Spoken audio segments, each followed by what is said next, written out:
Greta slowly walked down the street, pushing a baby carriage in front of her. January of this year was very cold, and Greta regretted leaving her old mittens in her previous apartment in the heat of an argument. Her 1.5-year-old son, Ian, cried in the stroller. The little one was hungry, and his young mother didn't even have enough money for a jar of baby food. "Hang on, my dear, hang on," whispered Greta, trying to rock her son to sleep. "I'll definitely come up with something." Greta's eyes were filled with tears. Earlier that day, she and her baby were kicked out onto the street by the owner of the apartment Greta had rented for the past couple of months. Mrs. Gottesman suddenly raised the rental price, and when Greta asked why, she immediately began to scream and argue. "What do you think, honey? That I would keep you and your child for pennies? Prices for everything are rising, you know. There's inflation. It's not profitable for me to rent you out for free." Greta looked at the landlady with genuine bewilderment and offence. "But you promised that we could live here, with you, at the same price until spring. I've already given you an advance payment." Mrs. Gottesman just shrugged her shoulders. "Of course you did. That was fair. And, by the way, my apartment is good. It's only a 10-minute walk from the subway. I found tenants who offered me twice as much per month."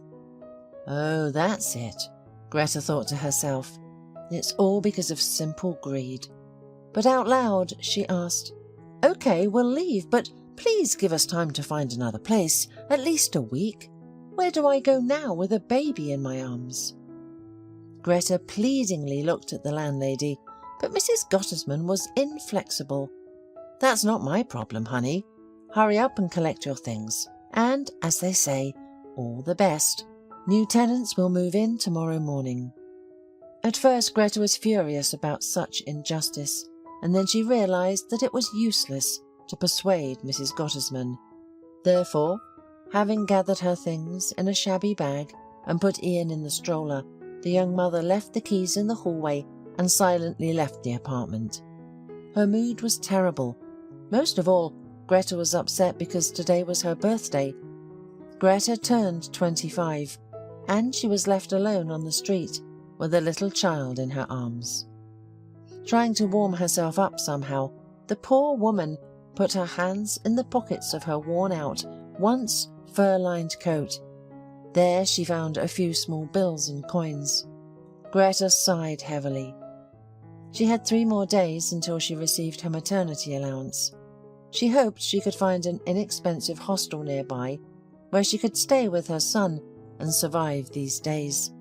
It was freezing outside. Passers-by looked at the crying young woman with a baby stroller in surprise, but preferred not to interfere. Greta desperately wanted to eat. The poor woman had already saved up yesterday to feed Ian, and now her legs were shaking from exhaustion, and her strength could leave the young mother at any moment. "Oh God, I hope I have enough money for bread," Greta thought to herself, exhausted from hunger and stress. "If I don't eat, I won't be able to go anywhere." Greta took out a fistful of change from her pocket. She was going to count the coins, but then her hands, numb from the cold, trembled and shook. The coins spilled out onto the road next to the curb. Unable to see anything around her, Greta took a step forward, intending to pick them up again. At that moment, the pedestrian light turned red. A huge SUV speeding down the icy road almost hit the unfortunate woman. With great difficulty, the driver managed to brake and avoid disaster. The car's bumper froze just a few centimetres from Greta's legs. The driver, a tall young man, jumped out of the car and, slamming the door loudly, shouted all the swear words he could think of. "What, are you crazy? Tired of living? Why are you running out into traffic on a red light?" Greta, for whom everything happened so fast that she didn't even have time to understand anything, just looked at the man in bewilderment. Then the woman shook, her eyes rolled back, and she collapsed in a faint right into a large snowdrift. Oh my goodness, exclaimed the young man, rushing towards the woman. He lightly tapped her cheeks to bring her back to consciousness. Greta, affected by hunger, fatigue and stress, couldn't immediately come to her senses. Finally, the woman woke up. "Why did you scare me like that?" said the driver, lifting the woman to her feet and brushing the snow off her. Suddenly, he noticed the baby carriage and realized that Greta had just been startled and hadn't had time to react. Meanwhile, a crowd had gathered around the driver's SUV and the woman with a baby. Greta, who by that time had finally regained her senses, thanked the man for his help and immediately knelt down to collect the dropped change. Seeing how important it was to her, the driver decided to help. "Don't tell me you risked your life for just these coins," he said. "You don't understand. These are my last money," Greta answered shortly. "I need to eat, otherwise I won't be able to find a place for my son and me to stay overnight." She looked up at her saviour. The driver became embarrassed and immediately said, "I didn't mean to offend you. Maybe you'll agree to have dinner with me at the nearby cafe. It's not far from here, and we'll feed your baby too." The driver wanted to make amends with Greta and soften his recent rude behaviour towards this young woman. Seeing doubt in Greta's eyes, Ronald added, "You have nothing to fear from me. I won't do anything bad to you. On the contrary, I'm ashamed that I didn't understand your situation right away. You'll catch your breath at the cafe, and we'll see where to go from there." Ronald tried to cheer up the stranger, realizing what state she was in. Although Greta was worried about inconveniencing the driver with her presence, she eventually agreed. Soon they were sitting in a cozy, charming cafe, and in front of Greta and her son there was a plate of fragrant chicken soup, as well as the most delicate mashed potatoes with baked salmon and grated cheese. By the expensive business suit and impeccable manners, it was clear that the SUV driver was a wealthy man. Nevertheless, Ronald was very polite and courteous in communication and had the wonderful ability to immediately win over his interlocutor, literally from the first minutes of communication. Greta felt at ease in the presence of this young man, and as it turned out, she was right about his social status. Ronald was the son of a very wealthy and influential businessman. And you, Greta, how did such a wonderful girl end up alone? Does Ian not have a father? The businessman asked carefully. Greta frowned immediately. "Ronald, you see," she sighed, "you surely know that not all men are willing to take responsibility for their own children. Ian's father turned out to be one of those." "I sympathize," the man said sincerely. "Listen, maybe I can help you. You see, I urgently need a cleaner in my office right now. Of course, I understand that this is not a great job, but still, would you like to try?" The businessman really felt sorry for the young mother, and that's why he offered her this position. The man understood that Greta and her child needed food and shelter first and foremost. Greta was hesitant to believe that an unfamiliar and wealthy businessman was willing to help her completely selflessly. "If you agree, I'll give you an advance right now, so you can rent a place for a while and pay the nanny to look after your child while you're at work." Greta thought deeply. The man's offer was very attractive. Besides, Greta feared what lay ahead for her and her son. The chance that the businessman was offering her now was truly a gift from fate. A minute later, the woman agreed. "Wonderful," Ronald said contentedly, taking a few bills out of his wallet and handing them to the woman. Greta felt herself blushing to the roots of her hair. She thanked Ronald shyly, took the money, and thought that not all was lost for her and her son yet. At the same time, in a representative business class car on the other side of the city, a conversation was taking place. "Well, Irene, it's time for me to pay my debt," said Mario Cavazzoni, a well-known entrepreneur in the city. "I hope you won't resist. Remember, if it weren't for me, you would have definitely ended up behind bars for your scams with foreigners, and that cell wouldn't have been golden. The beautiful, well-groomed girl sitting across from him casually tossed her long dark hair over her shoulder and said sarcastically, "Am I refusing? Tell me what needs to be done, and we'll part ways peacefully. I don't want us to be seen together unnecessarily." Mr. Cavazzoni just smiled and critically looked at the girl from head to toe. "Oh, Irene, I see your tongue is still as sharp as ever. All right, listen to me carefully. I want to get rid of Ronald Hale. Get rid of him forever, you understand? I'm sick and tired of him and his transformations. I've spent years getting a controlling stake in this company. I've collected my millions from the company, and now Thomas's son has come to power and is going to destroy the system I've been building for years. No way." Irene raised her eyebrow in surprise. Apparently her boss was really determined, since he spat out his anger like a toad with bile. Mr. Cavazzoni had been a long-term partner of Thomas Hale. They started working together in the early days of the development of the Hales business. But as often happens, irreconcilable differences arose between the partners, and their paths diverged. Nevertheless, Mr. Cavazzoni always enjoyed the respect of Thomas and his family, to the extent that he even allowed his former partner to acquire a large stake in the company. And now, after the death of Hale Sr., when all the power passed into the hands of his son Ronald, Mr. Cavazzoni quietly decided to get rid of the last obstacle and take over the entire company. That's why he needed the young swindler, Irene Campoli, whom he was instructing right now. "I'll help you get into the company, and then you try to charm Ronald somehow. I think it won't be too difficult for you, with your track record." The businessman laughed nastily, making the girl feel uneasy. "And what then?" she asked. "Then I'll tell you separately what you need to do." At these words, Mr. Cavazzoni's face suddenly darkened, and the con artist immediately understood that he was planning something terrible. "And what's in it for me?" asked the girl, looking directly into the businessman's eyes.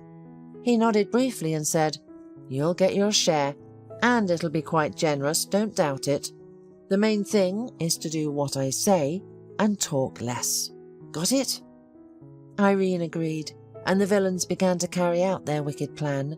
A couple of days later, Mr. Cavazzoni recommended that Ronald take Irene on as an intern. "She's a great manager with a lot of experience working for a well-known company. She's a very valuable specialist. You'll see, she'll raise our indicators so much that you'll be thanking me for a whole year." Ronald, who always listened to the opinion of his father's former partner, agreed to take the intern on a probationary period. "Let's see what your protégé is capable of, Mr. Cavazzoni." By that time, Ronald had already taken full control of his father's company. At first, when he was just appointed director, the young man was constantly doubting himself. Could he handle such a great responsibility? Would he destroy everything his father had worked so hard to create over the years?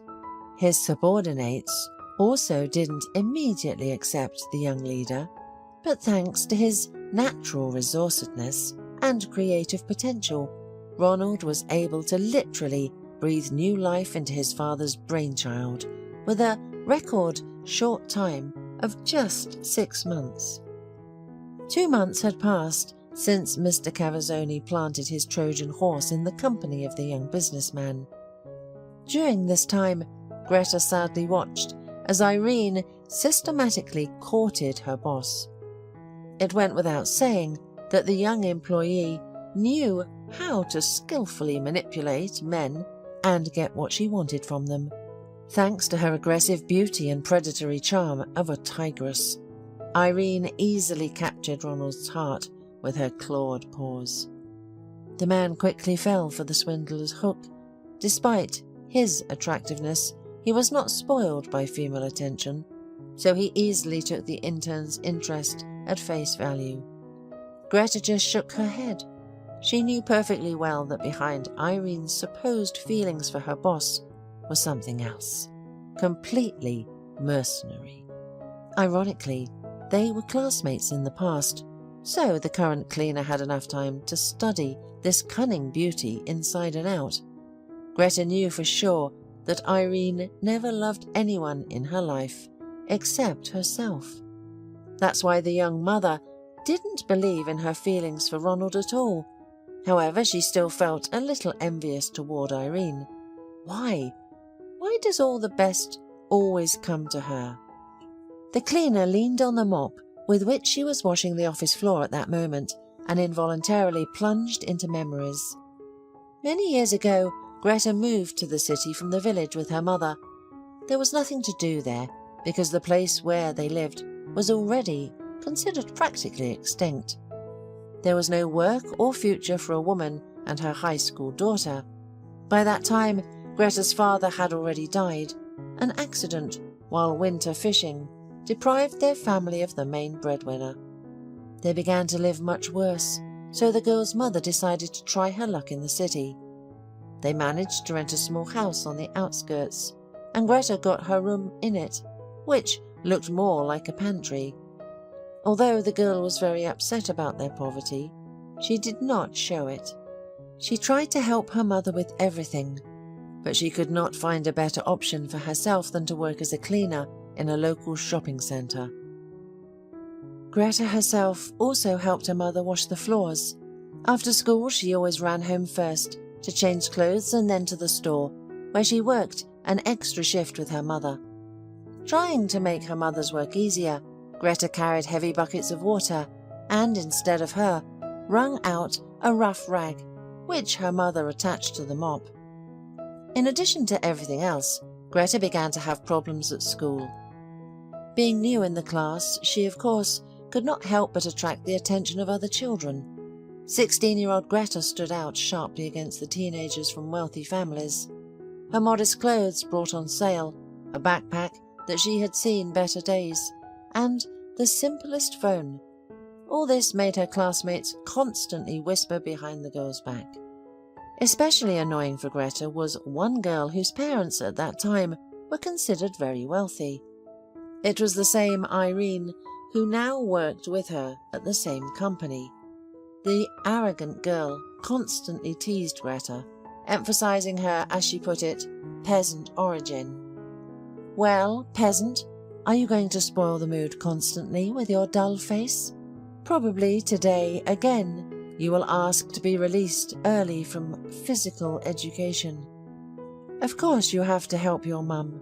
Who better than you will wash all the floors in the city?"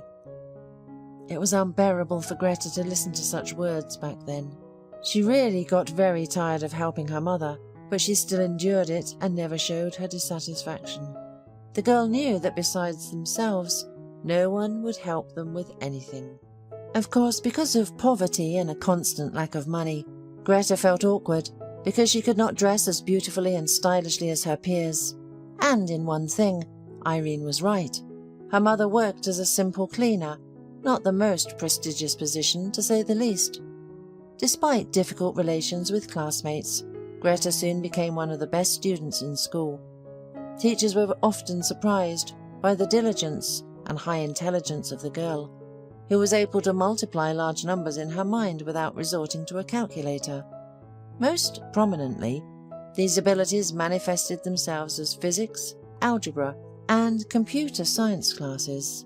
But alas, good grades and respect from teachers did not make her the class leader.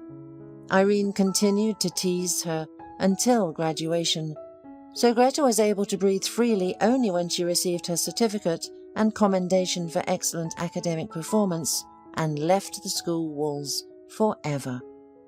Teachers had predicted a brilliant future for Greta in the field of exact sciences, but she could only sigh sadly. Well, where could she go? To a university? No, she simply couldn't leave her mother alone, so higher education was out of the question.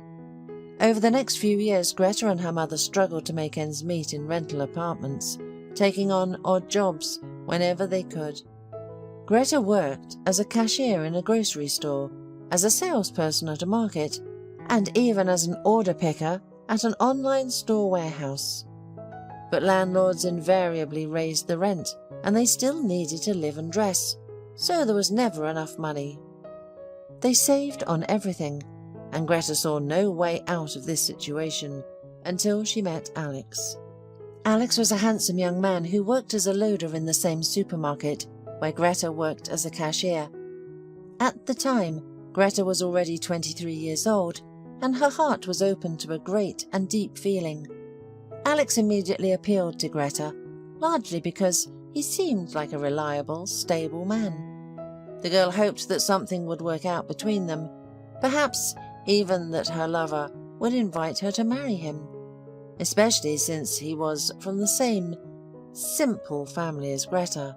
However, her mother did not really like her daughter's new suitor. "I don't know, darling.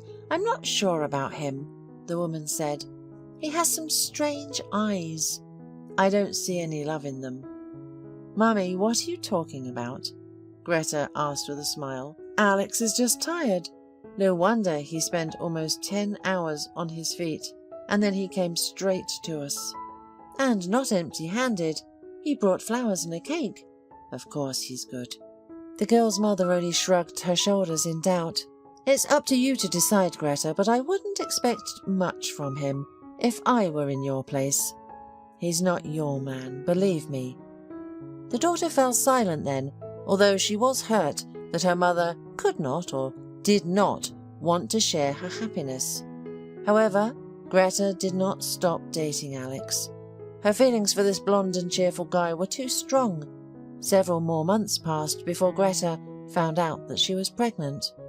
Of course, she hurried to tell the father of the child, but her lover, as it turned out, was not ready for this.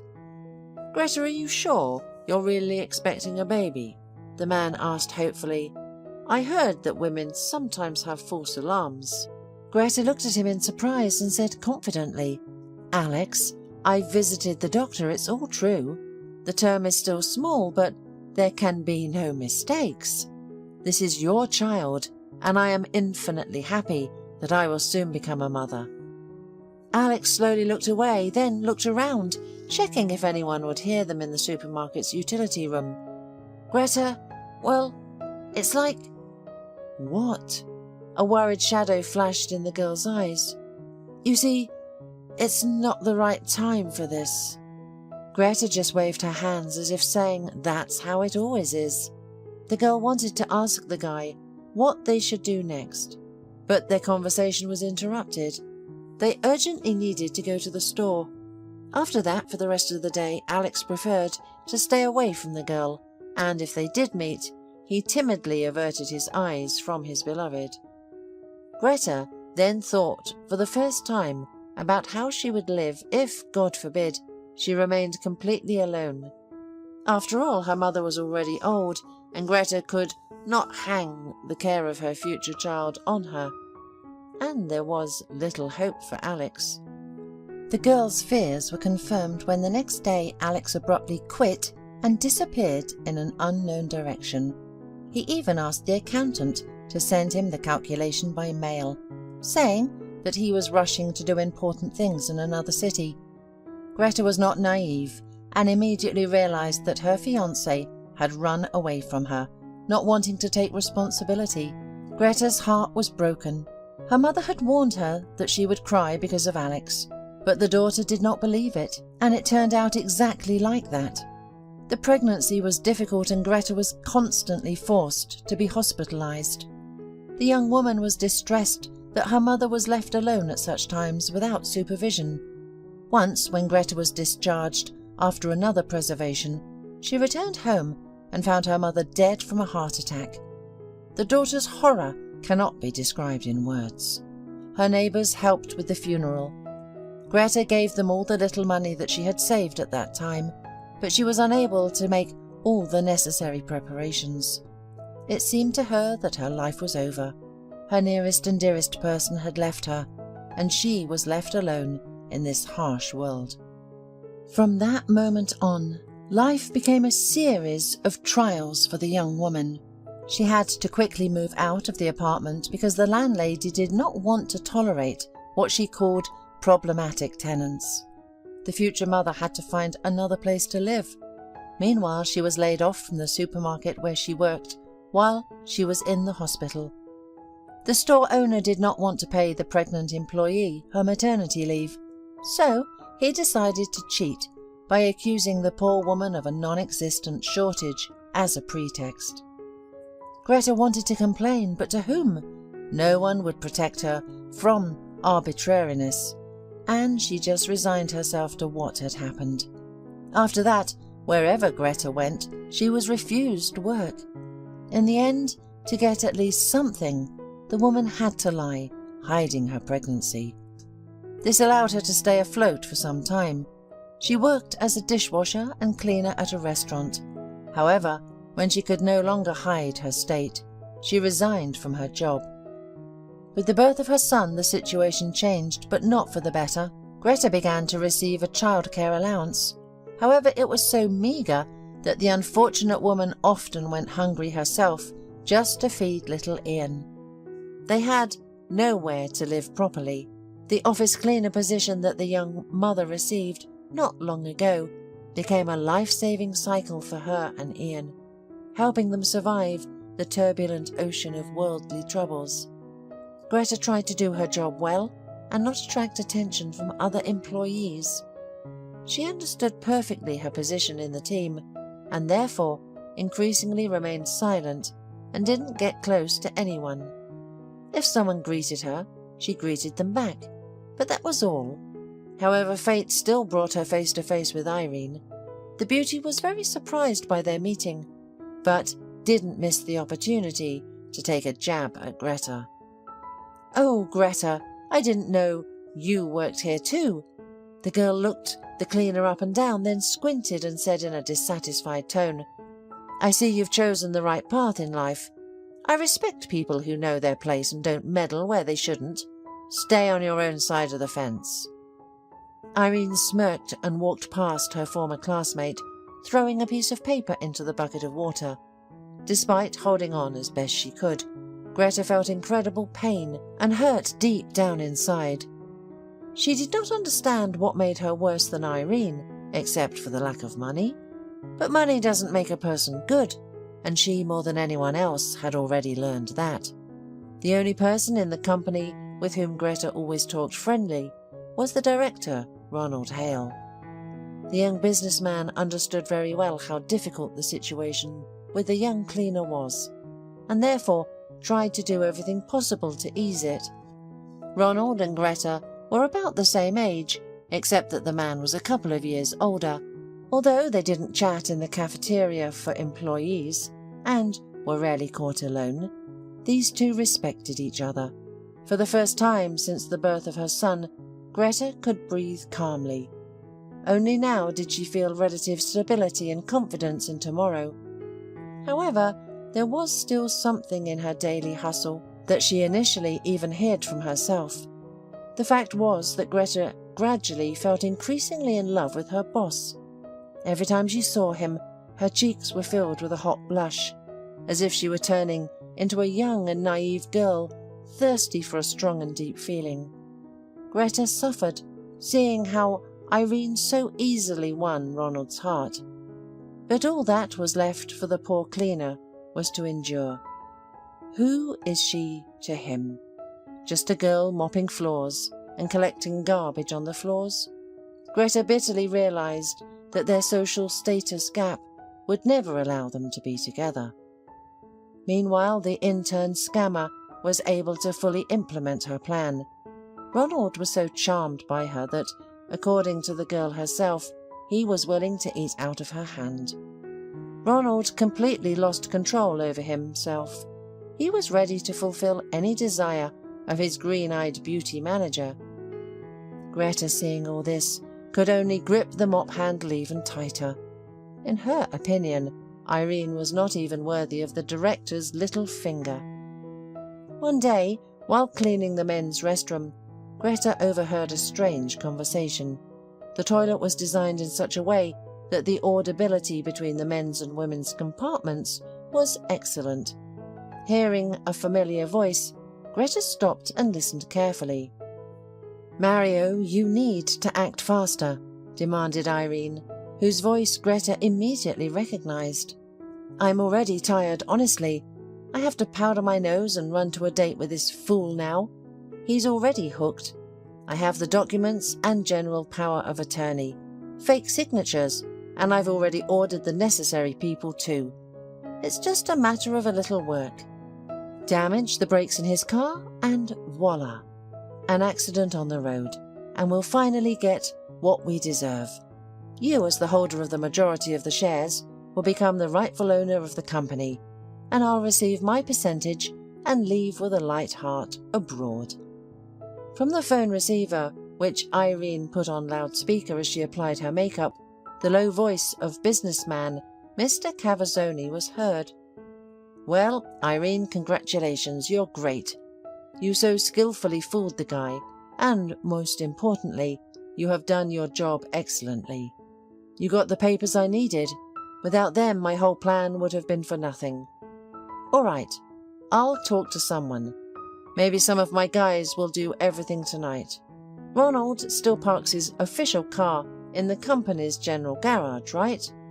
"Yeah," the invisible interlocutor said. Greta was horrified to learn that these two were planning something terrible for Ronald. She clamped her mouth with her hand to avoid screaming and tried to call her boss to warn him. However, despite multiple calls, Ronald did not pick up. Apparently, this seductress had so turned the boss's head that he did not want to notice anything in front of him. Greta had nothing else to do but go home empty-handed. The rest of the evening the young mother spent on pins and needles, and at night she could not sleep at all. The next morning she ran straight to the security post. She had 2 hours left until her shift started. "Please, check Mr. Hale's car," she pleaded with the security guard. "I'm sure something's wrong with it. This is a matter of life and death." Moved by the cleaning lady's concern for their director's safety, the security guard decided to help Greta. After inspecting the boss's car, the guard was shocked to find that the brake hose in the car was indeed damaged, and that a small puddle of brake fluid had already formed under the car, which continued to leak from the hose. An hour later, when the director arrived at the office and learned of the incident, he was shocked. "Does that mean that somebody wanted to kill me? But who?" Greta told him about the conspiracy she had inadvertently overheard. It turned out that the businessman's old partner had planned the calculated and cold-blooded attack. Ronald became furious when he learned that Irene was involved. "Hold this scoundrel for a moment. Meanwhile, I'll call the police. I'm sure there's a lot she can tell them." The security services caught the fraudster and handed her over to the police. Irene immediately asked to cooperate with them. She gave up Mr. Cavazzoni and his assistants. The conspirators are now facing trial and a long prison term. "Thank you, Greta," the young businessman blushed and thanked the cleaning lady. "If it weren't for you, I would probably already be on the other side." Greta blushed, but waved her hand, saying that she simply could not leave such a terrible crime unnoticed. A couple of days later, she found a large vase of live flowers in her work area, white roses, orchids, and several stunningly beautiful asters. There was a small note attached to the bouquet with just a few words: "For the most attentive and honest person in the world." Greta was overwhelmed with emotion. She could not believe that Ronald had given her such a beautiful bouquet. "Allow me to drive you home today?" Ronald asked her with a smile. "I hope you liked the flowers." "So it was you," Greta gasped in amazement. "I'm sorry, but no one has ever given me such beauty before. Thank you." Greta felt her heart beating strongly, and every beat sent a pleasant warmth through her veins. Ronald, on the other hand, felt a strange excitement. It was as if his eyes had opened for the first time in his life. He saw both the gentle, unobtrusive beauty of Greta and the amazing light that shone from within her wonderful blue eyes. That evening, Ronald drove Greta home, and it marked the beginning of a beautiful, tender, and gentle romance that quickly grew into a truly deep and strong relationship between them. Now the couple is pleased and getting ready for their upcoming wedding, after which Ronald plans to immediately adopt Ian and give him his name. The businessman is convinced that his adopted son will become an excellent heir and continue his work, and then, God willing, his adopted son will have a little brother or sister.